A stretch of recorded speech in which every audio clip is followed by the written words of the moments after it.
Good morning, ladies and gentlemen. Welcome to the Remembrance service to mark the 70th anniversary of the Australian peacekeeping. My name's Richard Cruz and I'll be your Master of Ceremonies this morning. The memorial would like to acknowledge the dignitaries in attendance this morning. We also welcome the veterans who have served, those that are still serving, their families who love and support them, and the visitors who have joined us this morning. We also welcome those watching the live stream of this ceremony around the globe. On the landing behind me is the World Peace Flame, which has been burning since July 1999, when 7 flames lit by eminent peacekeepers on 5 continents were joined as one. This morning it burns here in the commemorative area as a symbol of peace, unity, and a celebration of freedom. As a nation, we have a proud record of service in the international peacekeeping missions and peace operations. Australian military observers were first sent on a United Nations Consular Commission to Indonesia in 1947, and over the last 70 years, tens of thousands of military and civilian operatives have been stationed around the world. Many Australians have been deployed on these missions, during which a number have been wounded or suffered trauma, and some have lost their lives. This morning, we first honour those fallen Australian peacekeepers, whose names will be read by Midshipman Chase Pullen from the Australian Defence Force Academy.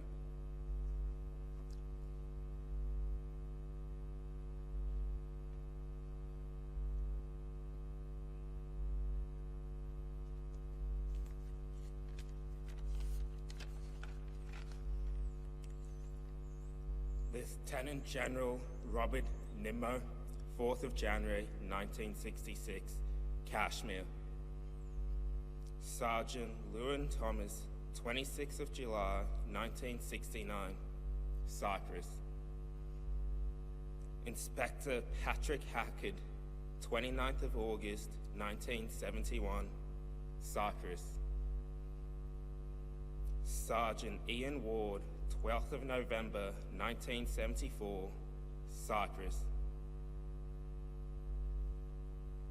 Captain Peter McCarthy, 12th of January 1988, Lebanon. Lance Corporal Shannon McLangley, 2nd of April 1993, Somalia. Major Suan Felice, 12th of June 1993, Western Sahara.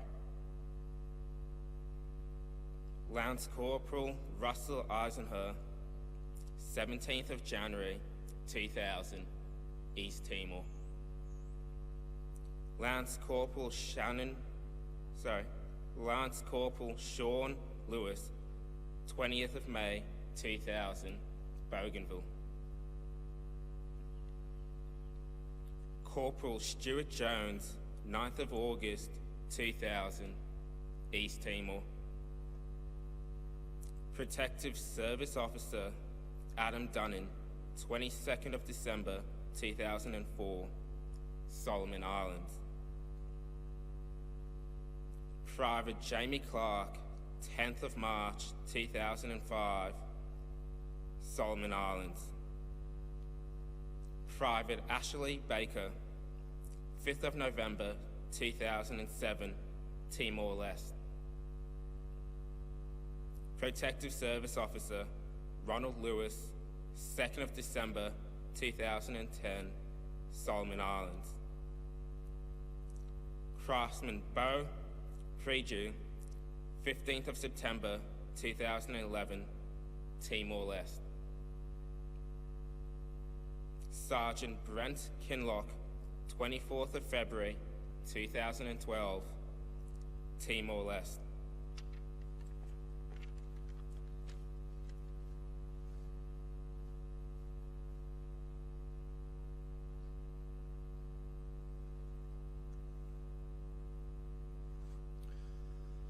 Thank you, Midshipman Pullen.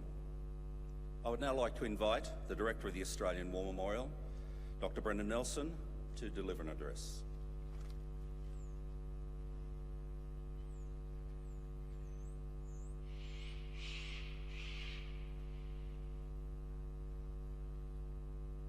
We pause here, in the heart of the land they loved. At the other end of Anzac Parade, across the lake, is the building within which we exercise and celebrate our political, economic, and religious freedoms.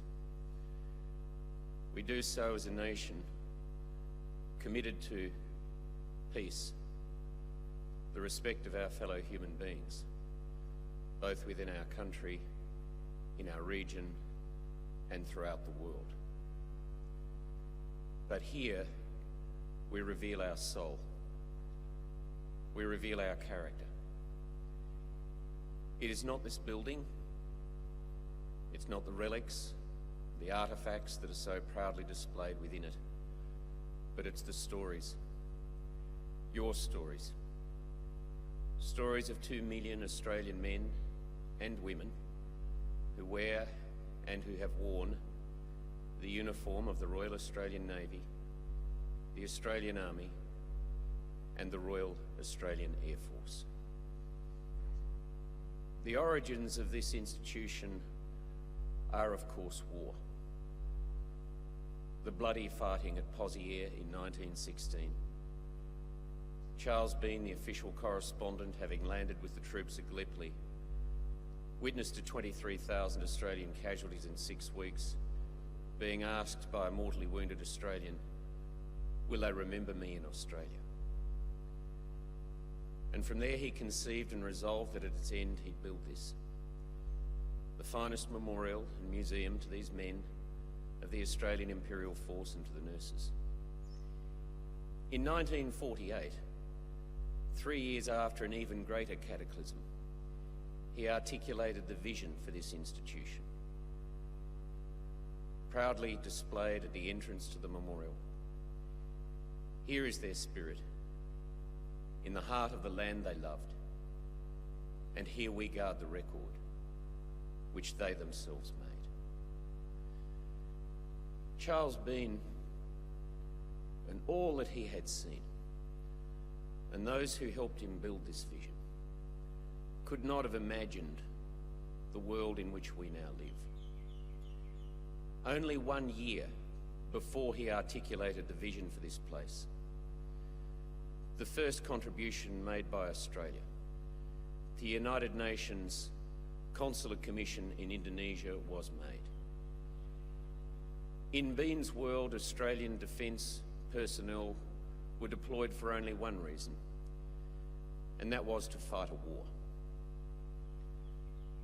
That deployment in September 1947 would be the first of what is now in the order of 70 missions, involving not only men and women of the Australian Defence Force, but of the Australian Federal Police, of civilian agencies, whether they be diplomats, aid workers, or officials in a variety of roles.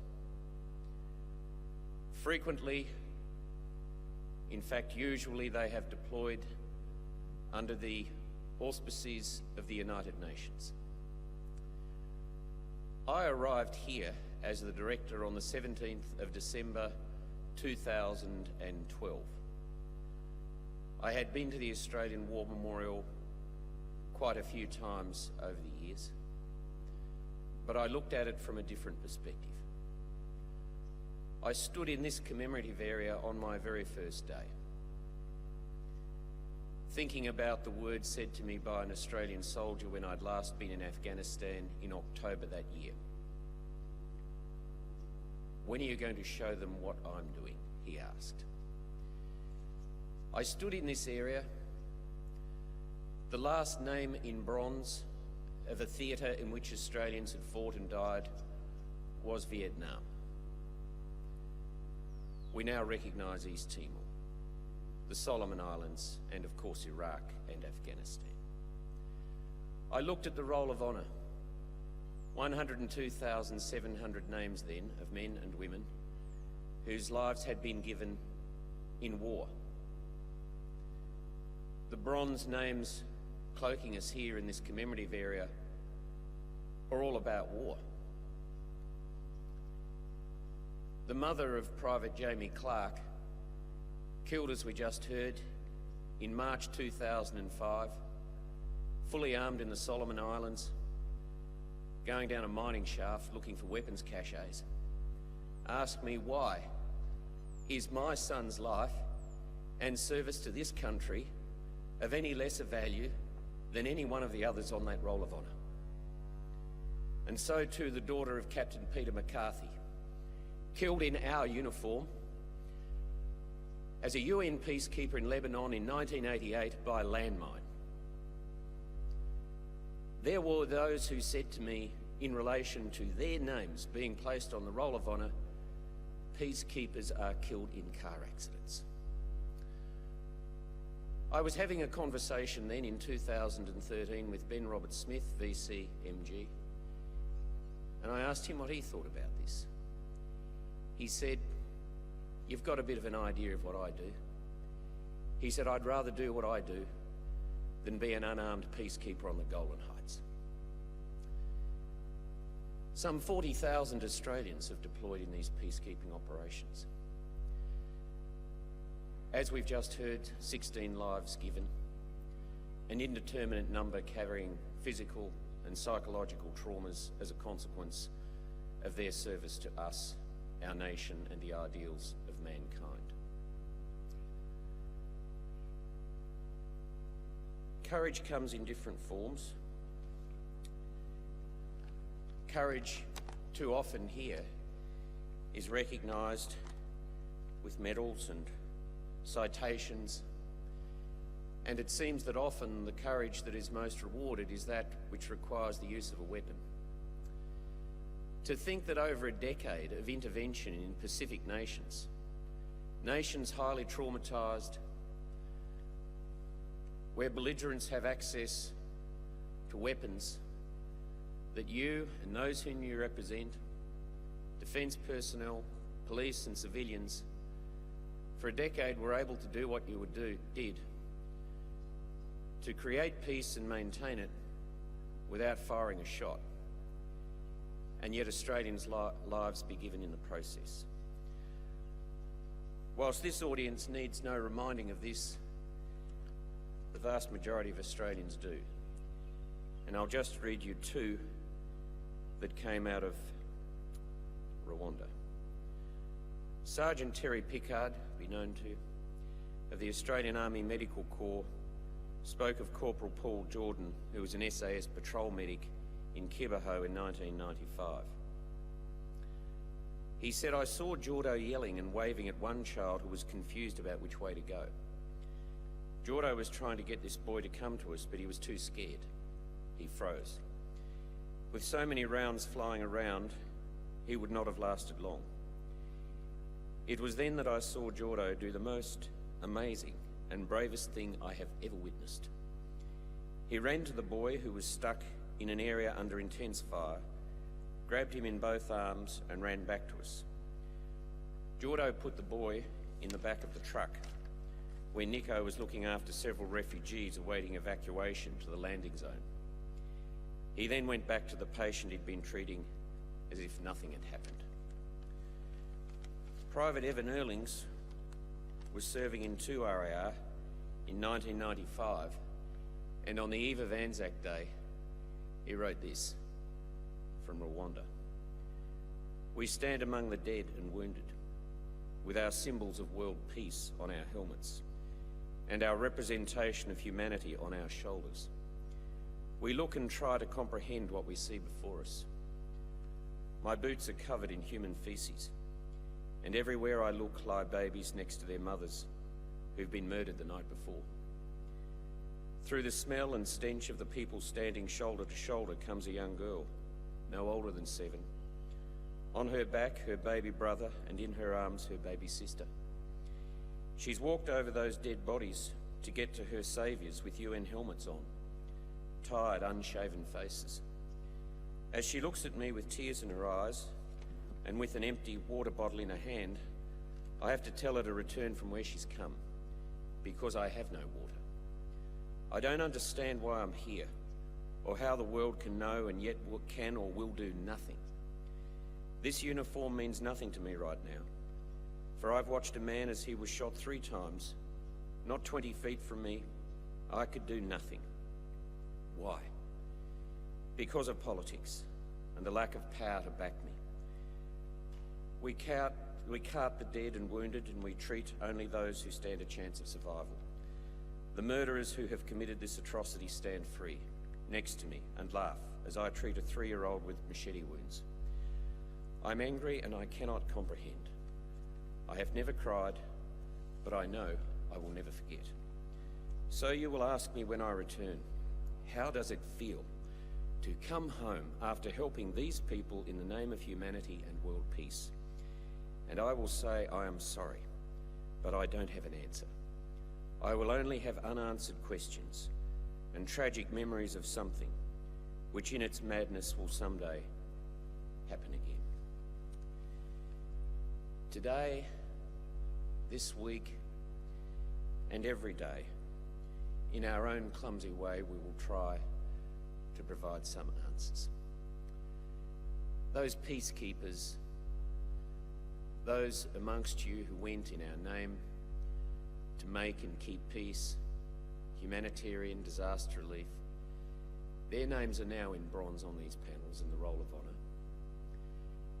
And just along from them is a panel to also remind visitors that for every name they see there are those, like Private Earlings and many others, who carry psychological traumas which are deep and known only to themselves as a consequence of what they have done for us.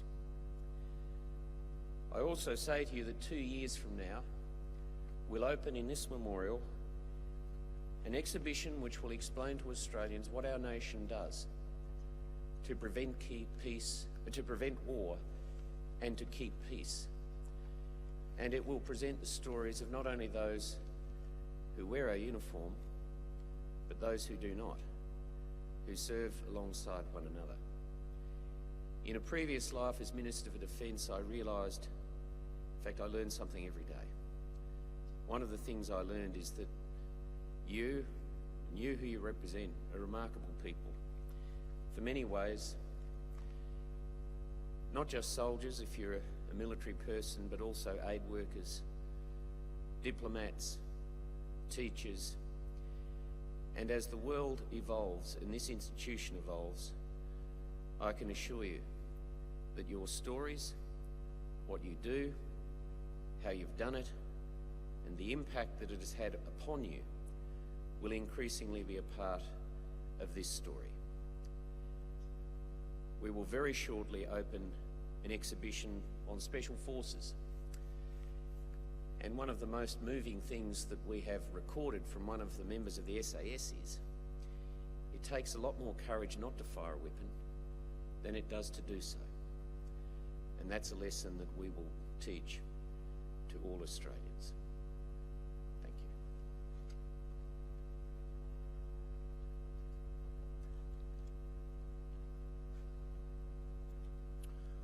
Thank you, Director. Ladies and gentlemen, I'd now like to invite Lieutenant Colonel Deborah Warren-Smith to provide her reflections as a peacekeeper in the Australian Defence Force. Lieutenant Colonel Warren-Smith has served in East Timor, Syria, Israel and Afghanistan. She is currently based in Canberra at Army Headquarters.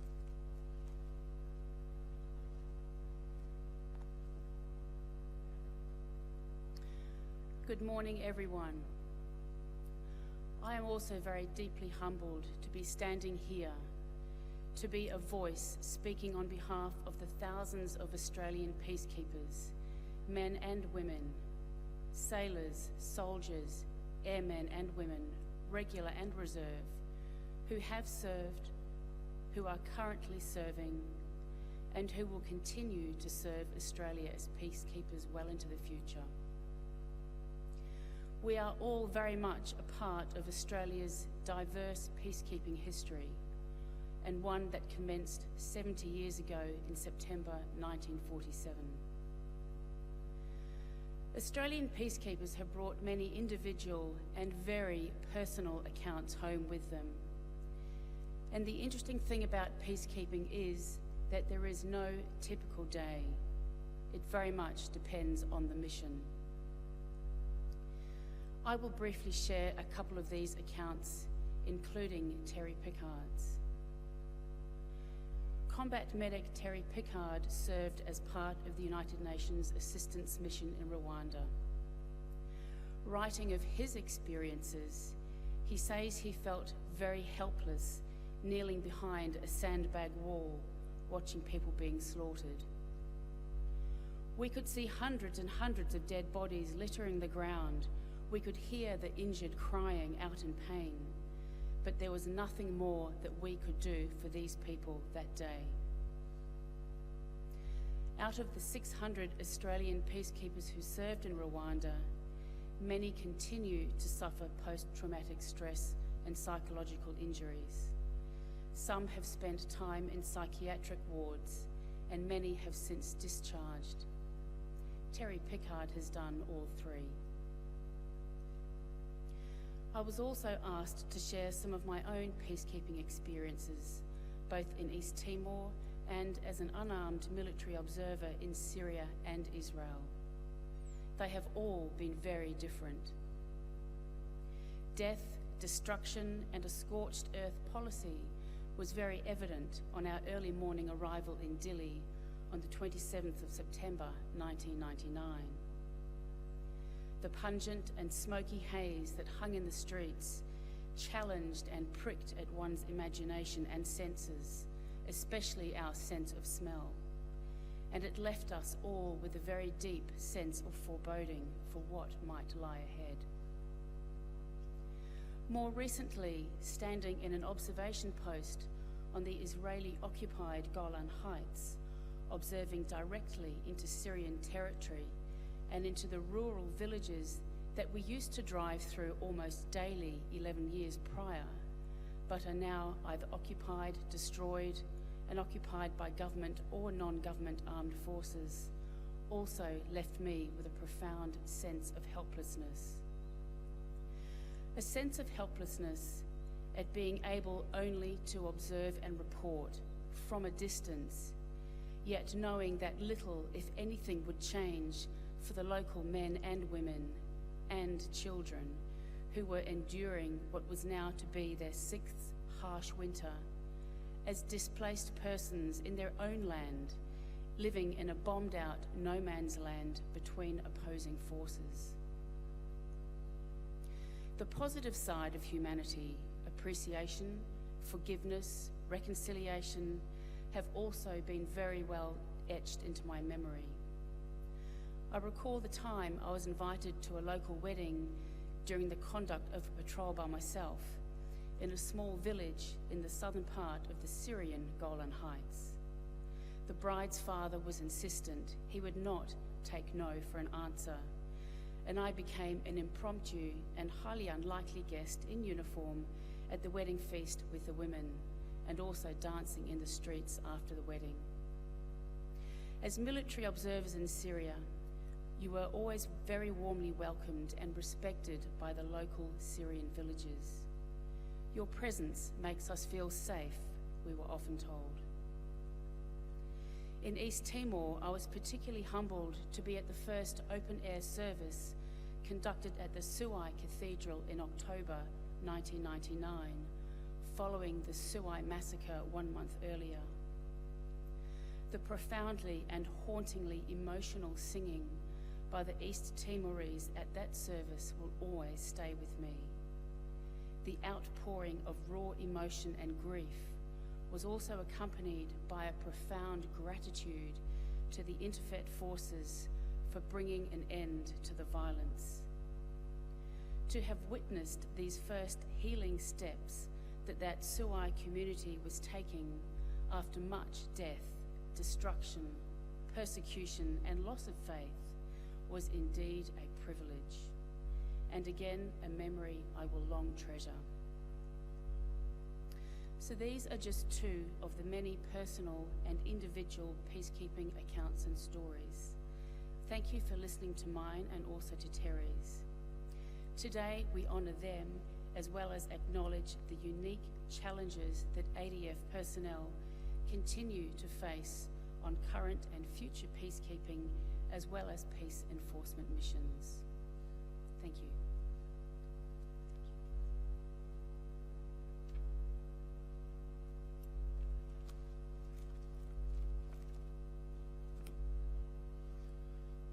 Thank you, Lieutenant Colonel Warren Smith. During the last 31 years, Detective Sergeant Janine Ennis has served in Cyprus, Bougainville, Thailand, Timor, Tonga, the United Kingdom and Afghanistan.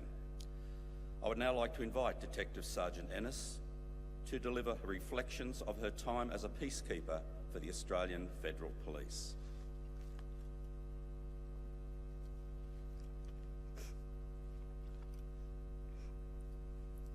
Since 1964, when we first deployed to Cyprus, Australian police have a long history of serving overseas, as diverse as Cambodia, Haiti, Mozambique, Bougainville, Papua New Guinea, Jordan, Timor, Solomon Islands and Afghanistan, just to name a few.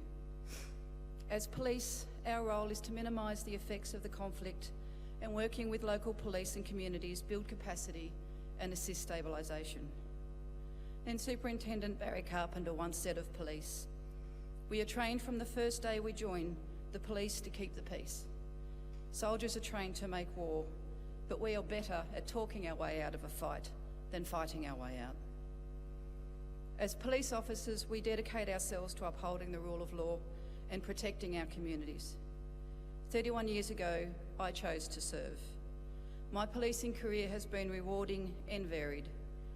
From my first deployment in Cyprus in '95, through my subsequent and varied deployments, I have developed in me a passion to, in some small way, affect change.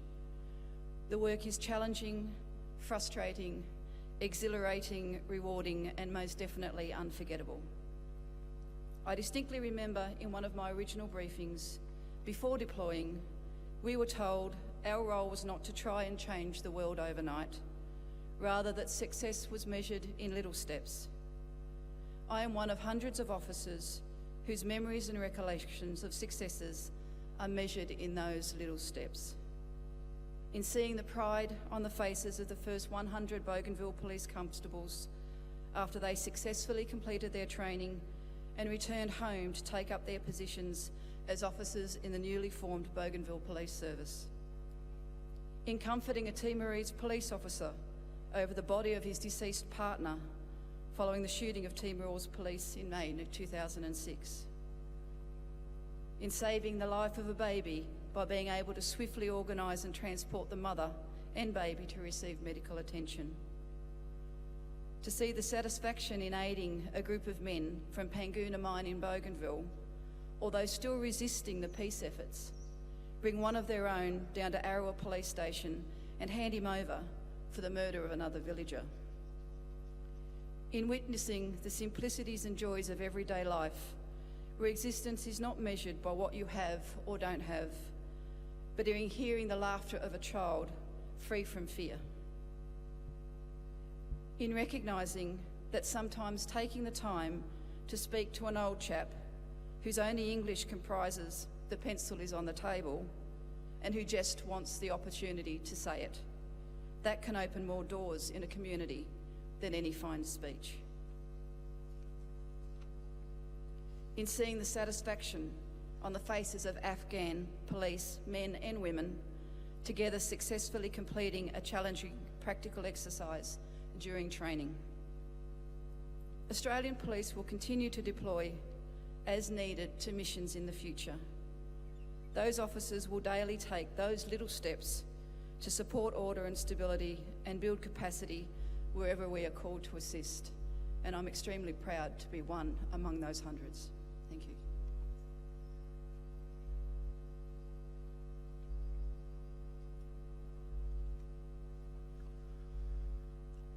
Thank you, Detective Sergeant Ennis. Former peacekeeper, diplomat and songwriter Fred Smith has worked in Australian stabilisation operations in Bougainville and the Solomon Islands. In 2009, he was the first Australian diplomat to be sent to work alongside Australian troops in Uzgurizan province, and he was the last to leave in 2013. I now invite Mr. Smith to deliver his reflections on behalf of all civilians who have contributed to peacekeeping operations. Thanks, Richard. Australia is one of the few countries in the world lucky enough never to have experienced a civil war. So it can be hard for us here to understand just what it's like or how it comes about. Basically, what happens is that the political accord and the judicial systems in these countries, the means by which people resolve their conflicts peacefully, fail. And in the chaos that ensues, groups of angry men with guns seek access to power through their willingness to wield violence. The consequence is always that the remaining 99% of the population is plunged into turmoil, fear, and deprivation. So when we intervene in these situations, we find, initially at least, a civilian population very pleased to see us and desperate for help.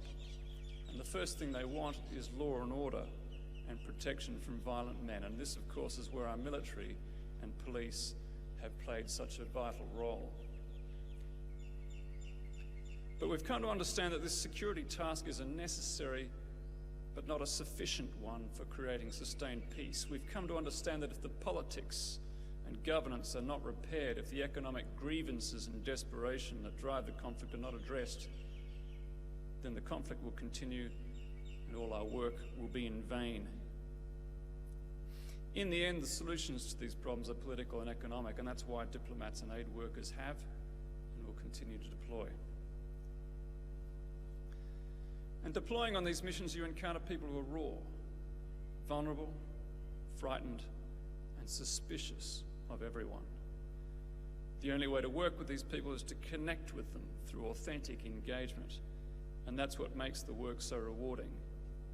Like many of my colleagues, I formed close friendships with people in the villages of Bougainville, Solomon Islands, and Uruzgan province. And so it is that working on Australian government peace and stabilisation operations has enriched my life immensely. But I recognise in this that I'm one of the lucky ones who live to tell the story with body and mind relatively unscathed. Others have been less lucky. In July 2010, I worked for a few months as a political officer at a forward operating base in the remote Chora Valley of Uruzgan province. My job was to travel out into the villages on foot patrols every day to build relationships with district government officials and local tribal leaders. My good mate Dave Savage took up that position in Chora in late 2011. He was out on one of those foot patrols one morning in March 2012 when a young boy with a suicide vest entered his security package and detonated. Dave was lucky to survive, but has had 20 medical operations since to remove the 60 ball bearings that lodged in his limbs and torso that morning. Between 2006 and 2014, the number of civil wars going on around the world has trebled. Australia has been involved in many peace and stabilise operations over the last 70 years, and the world being as it is, will probably need to become even more involved in the future. Partly because we care when others are suffering, but also because our interests and our security depends on it. In an increasingly connected world, the problems that brew in fragile and conflict-affected states become our problems. Civilians from Australian government departments will continue to need to be involved in these operations. And I would say that though we civilians are generally less exposed to danger than combat troops and police, no one is really safe in these environments, and a number of my colleagues have paid a price for their involvement. And it is with them in mind that I thank the Australian Peacekeeping Memorial Project for what they have achieved, and look forward to the unveiling of the memorial tomorrow morning.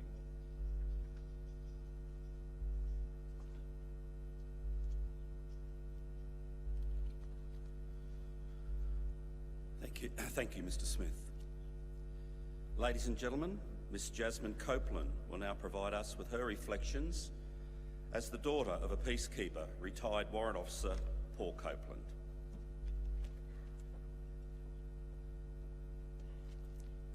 Good morning, everyone. First of all, I'd like to say how thankful and blessed I feel to be here in front of you all celebrating such a momentous occasion, and one that means so much to myself and my family, as well as all of you and your families, I'm sure. Today, I would like to share with you my personal experiences with living with a Peacekeeper veteran as a dad, and the impact that it has had on me. Being the daughter of a veteran has shaped me as a person in ways I can't fully articulate. I'm going to be honest, it hasn't always been easy for my family and I, but as I've grown older, I've been able to see things much more clearly and understand a bit more about what my dad has done and has to live with. I know that sometimes it's difficult because I can't fully comprehend what my dad's been through and the scars physically and mentally that he bears from his service every single day. It's taken me some time to realise the unique role that my father has to play in my life and how this has, in itself, been shaped by his time as a peacekeeper and an advocate. My dad has shown me to never stop fighting for what I believe in, no matter the challenges or adversities I face. My dad has shown me resilience that inspires me every day. No matter how much pain he endures, he keeps getting back up and continues fighting, which I think speaks volumes of the strength of character that he has developed from his time in the peacekeeping force. Sometimes I honestly don't know how he gets through the day, and he still manages to put all his energy into helping others and dedicating himself to veteran services. Witnessing this constant dedication to others has inspired me to dedicate my life to helping those who are disadvantaged and marginalised. For me, I think it's easy to sometimes focus on the more challenging aspects of what living with a veteran can entail, but it is important to have moments of grace when the calibre of sacrifice, courage and love that my dad and many men and women here have shown by putting their lives on the line to protect not only our country, but to ensure the peace and security of those in countries halfway across the world who are unable to protect themselves. I think that today is so important because the people that this day is dedicated to have done things that a lot of us can't even imagine. They live with memories, good and bad, from their time as peacekeepers, and it is important that, as a nation, we never forget their importance. Not every day is going to be easy, not every day is going to seem worth it, but in the end, it is the impact that you have had on this world that people remember. And to all the veterans out there, never forget that what you have done for others is remarkable, and that you have the power to inspire the next generation to stand up for those who are unable to. Thank you.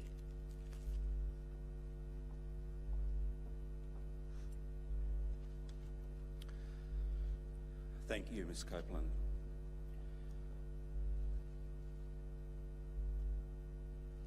I would now like to invite Private Theogene Gamaji to reflect on his experiences with Australian peacekeepers in Rwanda.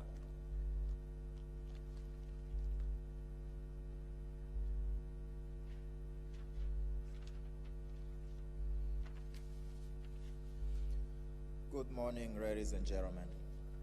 My name is Private Theogene Gamiji, and I am currently posted to Army School of Ordnance in Bendiana, aspiring to become a member of petroleum trade. Today, I would like to share some of my experiences prior to arriving in this beautiful nation. No day was easy. It was hard. I was always scared, hungry, and intimidated. I wished there was another planet on which I could make living on. It all began in 1994 when a war occurred in Rwanda. Things got worse when I was separated from my parents in Kibeho refugee camp. I thought that was the end of my life. But as people say, there is always God. On a good day, a day I can call being born again, a tall Australian soldier took a knee and offered me a piece of biscuit and an Australian flag patch from his uniform. That kindness came when I needed it most. It is stuck on my heart and feels like it was only yesterday. He saved my life and many other children who were displaced at that time. There are no words that can describe how thankful I was and remain even to this hour. Growing up as a refugee in the refugee camp was rough, with no future direction or any hope of a better life. But destiny and Iraqi never left my side. On 19th of January 2011, I arrived in Australia with my uncle and his family. Australia recognized me, gave me hope and home again. The opportunities I had were unlimited. During my early days in Australia, I thought of how I could pay back to this beautiful nation, specifically a peacekeeper soldier that helped me. I thought the best way was to join the army, but I had to wait for citizenship before I could join. It was a long wait, but finally came to an end on 6th of February 2017, when I officially enlisted into Australian Army. I chose to enlist into Army due to help, inspiration, and unforgettable rescue I received from that Australian soldier. I also wanted to pay back to this wonderful community for everything they gave me. I pray that someday I get a chance to change someone else's life as well. In the future, I'm looking to get posted to Townsville after my initial employment course. I love the Army, and I can't think of other ways for me to be a better person. I have learned a lot and grown in this uniform, and the mates I have made are friends for life. To the peacekeeping soldier that changed my life, from deep down my heart, I thank you. I shall forever be grateful and keep carrying your road as a soldier. To Australia, I thank you. I'll do whatever it takes to defend you. Ladies and gentlemen, thank you for inviting me here today to share my experiences. Thank you.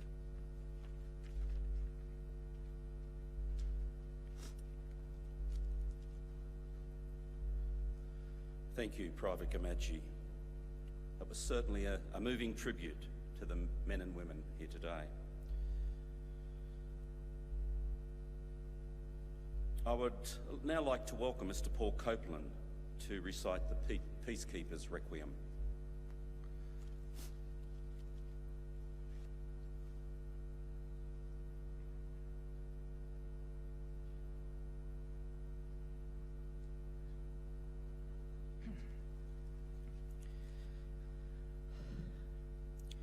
The Peacekeepers Requiem, written by a naval, what they call as a birdie, aviation operations sailor, Suzanne Baker. On this day, we remember those who have served in war and peacekeeping missions, and those who did not return to receive the grateful thanks of the nation. Today, we especially remember those brave men and women who have served as peacekeepers and peacemakers in the deserts of Iraq, Afghanistan, the Sinai, and Western Sahara, the seas around East Timor, the Arabian Gulf, and the Indian Ocean, and in the air over the Middle East, Kashmir, Afghanistan, and Southeast Asia. We remember those Australian Defence Force and Police Force members and officers who served gallantly in the Sudan, the Solomon Islands, Cambodia, and Indonesia, India and Pakistan, Korea, the Lebanon, Yemen, Cyprus, Papua New Guinea, Rhodesia, Uganda, Kuwait, Bosnia and Croatia, Haiti, Rwanda, Namibia, Mozambique, Guatemala, Bougainville, Kosovo, Sierra Leone, and Ethiopia and Eritrea. And remember those brave souls of the men and women who were killed in action and who died on duty whilst peacekeeping on the grounds of Afghanistan, Fiji, Iraq, Kuwait, Bougainville, Nias Island, Indonesia, Solomon Islands, East Timor, Western Sahara, Somalia, Lebanon, Cyprus, Kashmir, Japan and Korea. May they all rest proudly in the knowledge of their achievement, and may we and our successors in that heritage prove worthy of their sacrifice. May we remember daily sacrifices that our servicemen and women and their families make in their quest to restore peace around the world for one and all, lest we forget.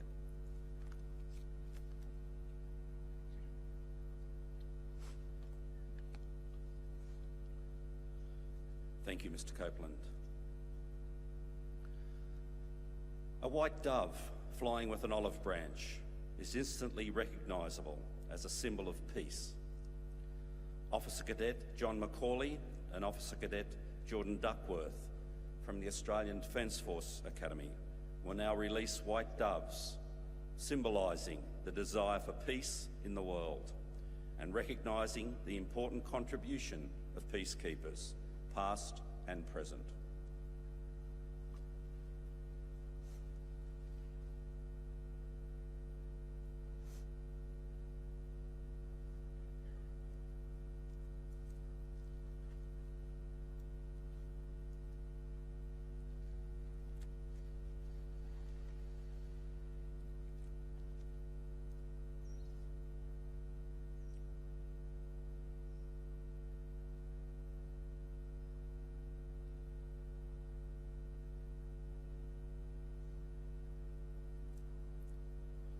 Thank you, gentlemen.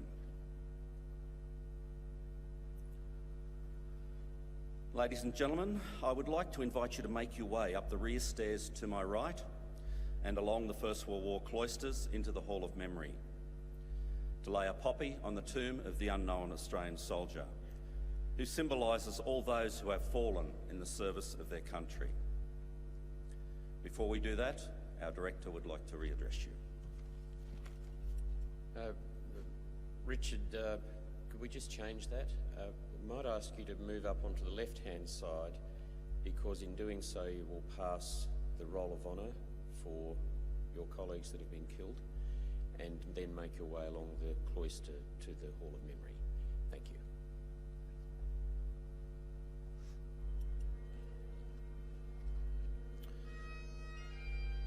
Following this, ladies and gentlemen, you are more than welcome to make your way into the entrance of the Memorials Galleries to view the peacekeeping photographic display.